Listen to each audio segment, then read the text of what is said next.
नारी ही शक्ति है, नारी ही प्राण है।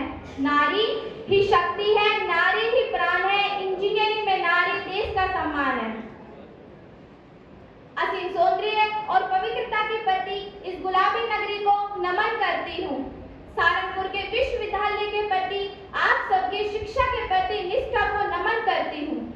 वह वटवृक्ष जिसकी छांव में ये विश्वविद्यालय परिवार फल फूल रहा है, ऐसी कृतज्ञ अभिभूति और जीवन सौंदर्य की पार्थी माननीय कुलपति महोदया को नमन करती हूँ। इस मंच के सम्मुख असीम अतिथिगण और सभी शिक्षकगणों को नमन करती हूँ। मैं आज आप सभी के समक्ष women and diversity in engineering पर अपने विचार प्रस्तुत करने जा रही हूँ। हम सब जानते हैं कि इंजीनियरिंग का क्षेत्र लंबे समय तक केवल पुरुष प्रधान माना जाता है, लेकिन समय बदल रहा है और आज महिलाएं भी इस क्षेत्र में अपनी योग्यता, मेहनत और नवाचार से नए कीर्तिमान बना रही है। क्यों त्याग करे नारी केवल, क्यों त्याग करे नारी केवल, क्यों नर दिखलाए झूठा बल। नारी जो जिन पर आ जाए अबला से चंडी बन जाए। महिलाएं केवल घर की जिम्मेदारी तक सीमित नहीं है, बल्कि वे पुल बना रही है, मशीनें डिजाइन कर रही है, कंप्यूटर प्रोग्राम लिख रही है और अंतरिक्ष तक पहुंचने के सपने पूरे कर रही है। यही है असली विविधता।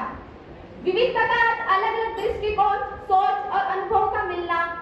जब महिला और पुरुष दोनों साथ मिलकर इंजीनियरिंग के क्षेत्र में काम करते हैं तो नए विचार और बेहतर समाधान सामने आते हैं। यही कारण है कि आज विश्व की बड़ी बड़ी कंपनियां और संस्थान जेंडर डाइवर्सिटी पर विशेष ध्यान दे रही है।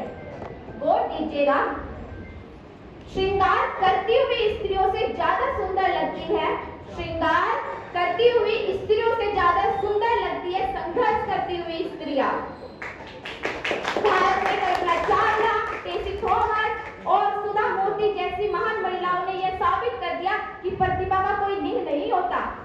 साथियों, अगर हम महिलाओं को प्रोत्साहित करें, उन्हें समान अवसर दें और उनके सपनों को पंख दें, तो न सिर्फ इंजीनियरिंग का क्षेत्र और मजबूत बनेगा, बल्कि देश की तरक्की भी कई गुना आगे बढ़ जाएगी।